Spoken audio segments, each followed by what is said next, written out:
Finally, the more than 3 decades fight against HIV is paying off, given the low rate of infection in Africa and globally. The number of new infections dropped by 3.6%.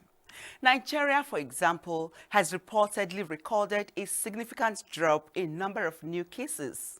Over the last decade, progress in tackling the pandemic on the continent has been particularly notable, thanks to heightened emphasis on all fronts like prevention, treatment, and care. Sub-Saharan Africa developed the world's biggest HIV treatment programs in 2010 to 2015, providing antiretroviral treatments to more than 12 million people, compared with 11,000 in the year 2000. This week on Global Health Digest, we shall be looking at efforts by Nigeria and other countries at meeting the global target of ending HIV by 2030. I am Uche Ugochukwu. Welcome to Global Health Digest.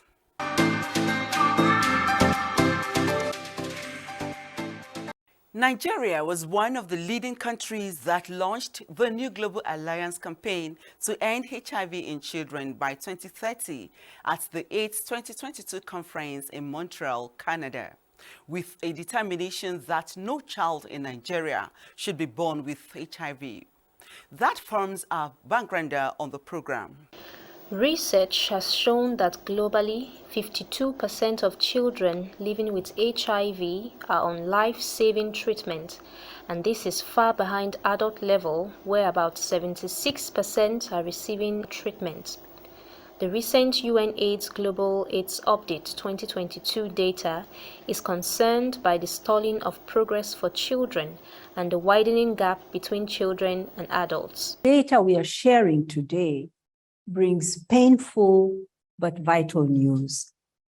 Our report, In Danger, reveals that the response to the AIDS pandemic has been derailed by global crises, from the colliding pandemics of HIV and COVID to the war in Ukraine and the resulting global economic crisis. Progress has been stalled. Inequalities have widened and resources have shrunk. Millions of lives are at risk. To address this gap, leading figures at the 2022 AIDS conference in Montreal, Canada, brought together a global alliance to ensure that no child living with HIV is denied treatment by the end of the decade and to prevent new infant HIV infections. The report also reminds us that this is time to go back to basics. Not only know your gaps, but close the gaps. Children are critical priority populations that we must work hand in hand with UNAIDS to address. Nigeria's Minister of Health, Dr. Osagi Ehanire, at the launch pledged the country's determination to change the lives of Nigerian children left behind in HIV intervention by putting in place systems needed to ensure that health services meet the needs of children living with HIV. The minister was represented by Dr. Morenike Alex Oko. Others stressed the need to come together to end AIDS in children by 2030. To succeed, they noted, would require a healthy, informed generation of young people that would feel free to talk about HIV and to get the services and support they need to protect themselves and their children from HIV. All of us in the global HIV community must double down on our efforts to implement existing treatments and strategies for prevention, to strive for better ones, to reach vulnerable communities, and to renew our commitment to equity education. We need to start looking at reviewing, reforming, and also establishing policies that promote access to comprehensive sexual education and services without any form of discrimination for adolescent girls and young women, especially young women living with HIV. We also need to enhance responsive to family life education programs for in-school adolescent girls and young women. 4 pillars were identified for collective action, which include closing the treatment gap for pregnant and breastfeeding adolescent girls and women living with HIV, preventing and detecting new HIV infections among pregnant and breastfeeding adolescent girls and women, accessible testing, optimized treatment, and comprehensive care for infants, children, and adolescents exposed to living with HIV, and addressing rights, gender equality, and the social and structural barriers that hinder access to services.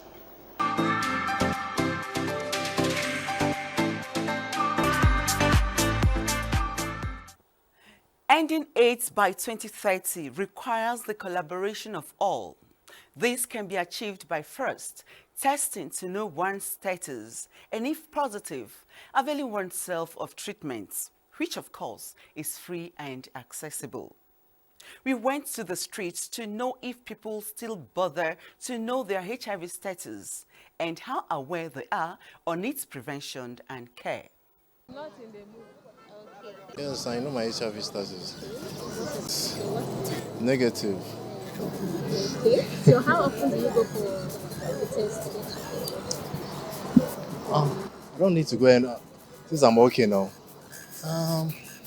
They say if you continue going there, what that thing you expect, you might get it. So better since I've taken it, I'm okay.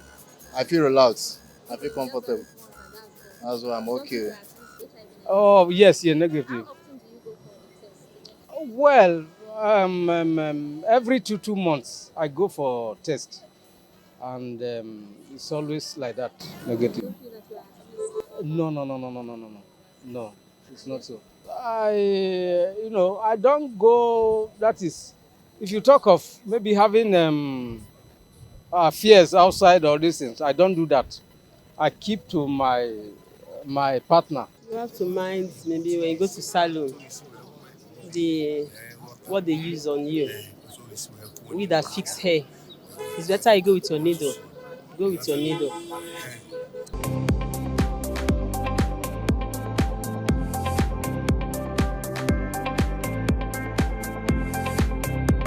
On our expert corner, we shall be speaking with Professor Adiba Kamaruzamanan. She is the president of the International AIDS Society.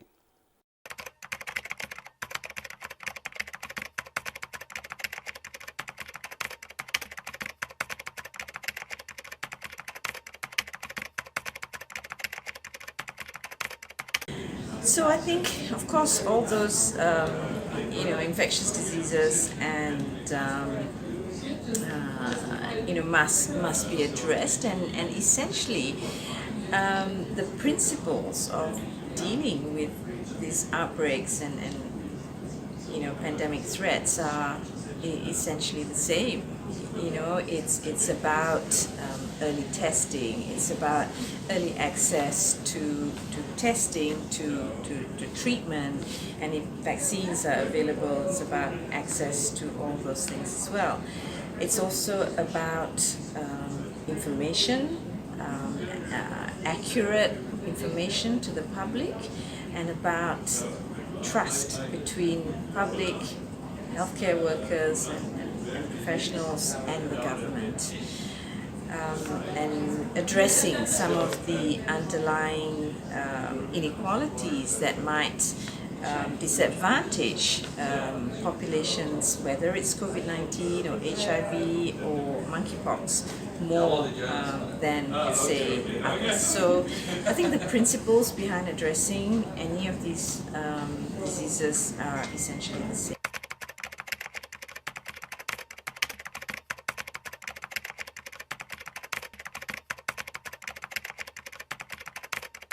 We've heard how COVID-19 has impacted on health delivery services all over the world.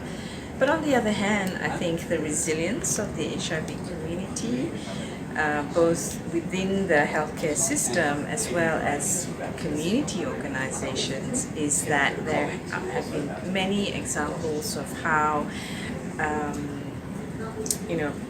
programs all over the world work to overcome those constraints from innovations such as greater utilization of digital tools for education, awareness, linkages to care, to multi-month dispensing, to having community leaders go out to deliver, whether it's antiretroviral therapy or commodities such as condoms, needles, and syringes. So I think those, and of course telemedicine, and greater uptake, hopefully, of self-testing, that people have become more familiar with self-testing, both healthcare professionals as well as patients, as well as individuals, as a result of COVID-19, and hopefully all these lessons learned and if I can say, new way of doing things will be continued in the future.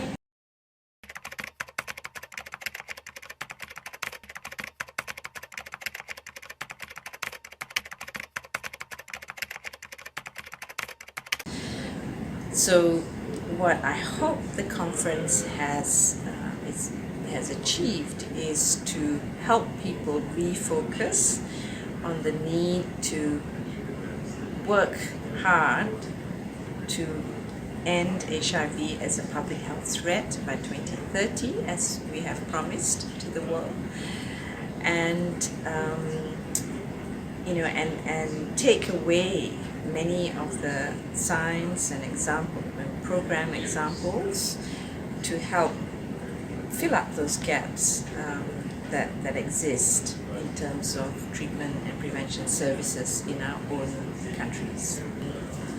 The basic sciences, advances in vaccine and cure research. We're hearing,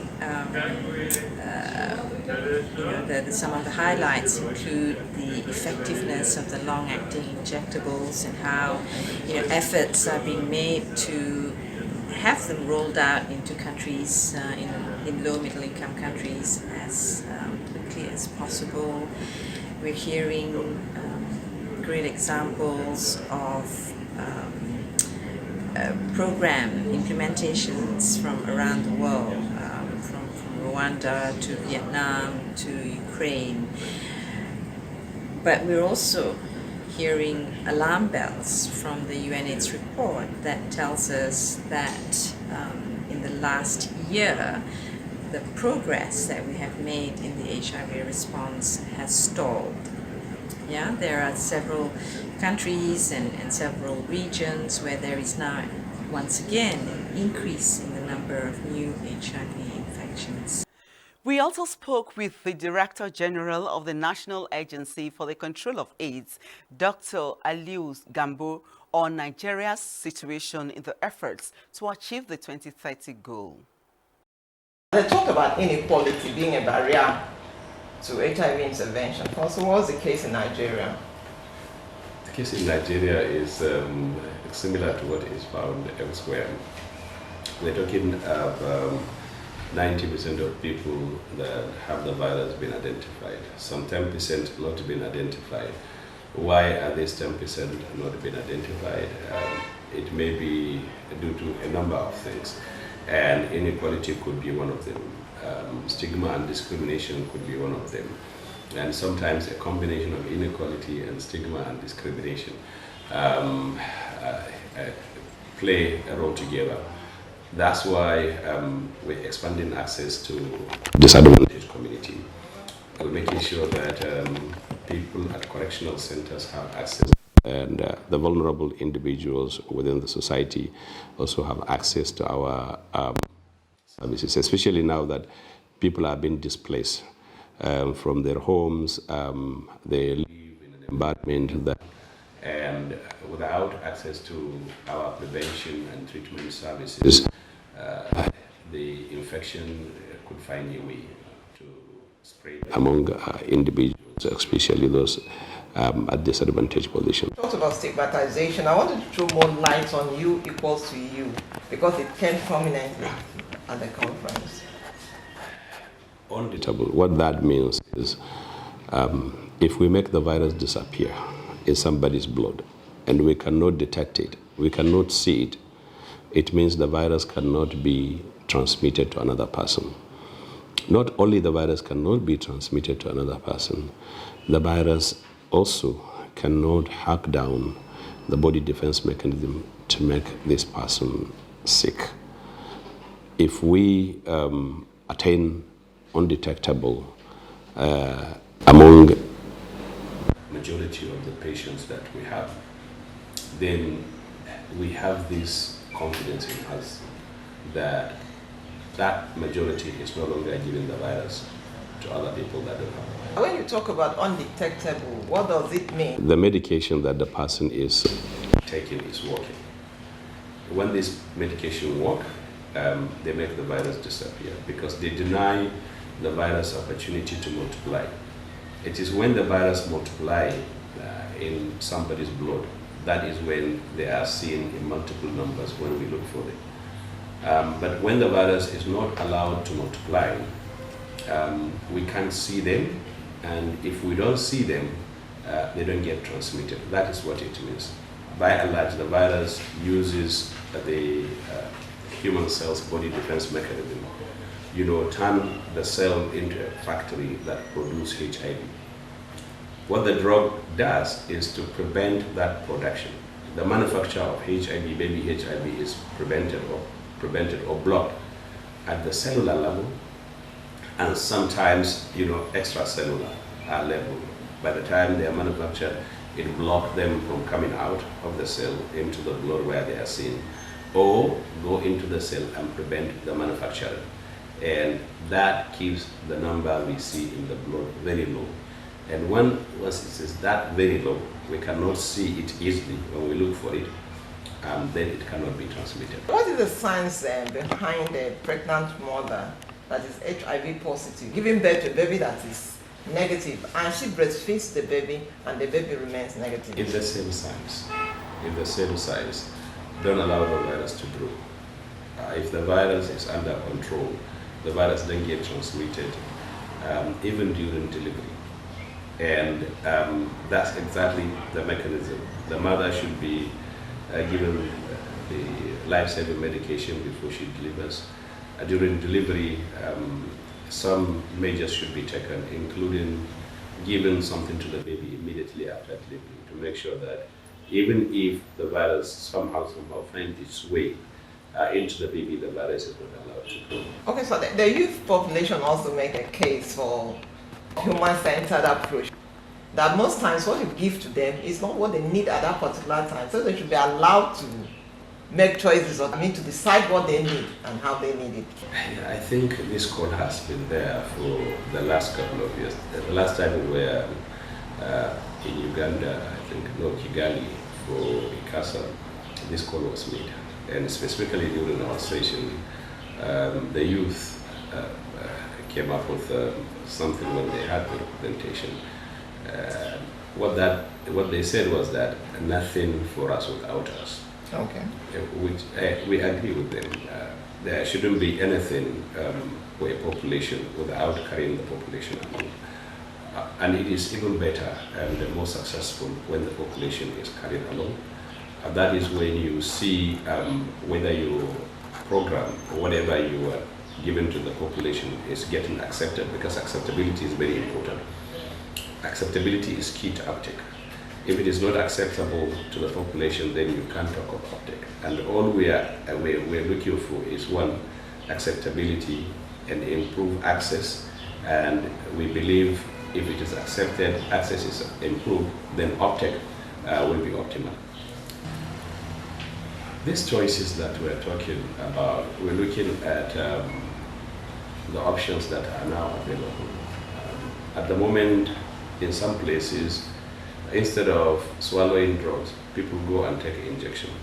And this injection is taken every 2 months. So in a period of 1 year, somebody would require to take injection 6 times. That 6-time injection has now even been reduced recently. There is a formulation that can be taken every 6 months. So that means someone who has his virus controlled, which means it's not detectable, can be maintained on this twice a year injection for the rest of the Which is month, better than taking the which is better than taking the pills. daily pills. But these are things that whenever they are breakthroughs are made, it takes time before they are manufactured in large quantity and before the relevant subsidies are obtained, before we can see them and give them the way we're giving the medication at the moment. We're looking at the next 3 to 4 years from now. These treatment options should be available in places like Nigeria. I read somewhere that a number of new cases in Nigeria has dropped. Is this correct? And to what extent have they dropped? That is the expected. When you saturate a community or society with treatment, and when you keep the virus within people that have it, you deny the virus access to leave those that are infected, to affect those that are not infected, what you expect to see is a drop in the new infection. And this drop is supposed to be on continuous basis, because on incremental basis we are identifying people who have not been identified before and we are placing them on treatment. What will happen is that by the time we virtually identify almost everyone, close to 100%, we will see a rapid decline in new infection, because those who have the virus are no longer giving out the virus. That's what it is. And that is what we're looking for to achieve control. For HIV, since we have no cure at the moment, that is the control we are looking for.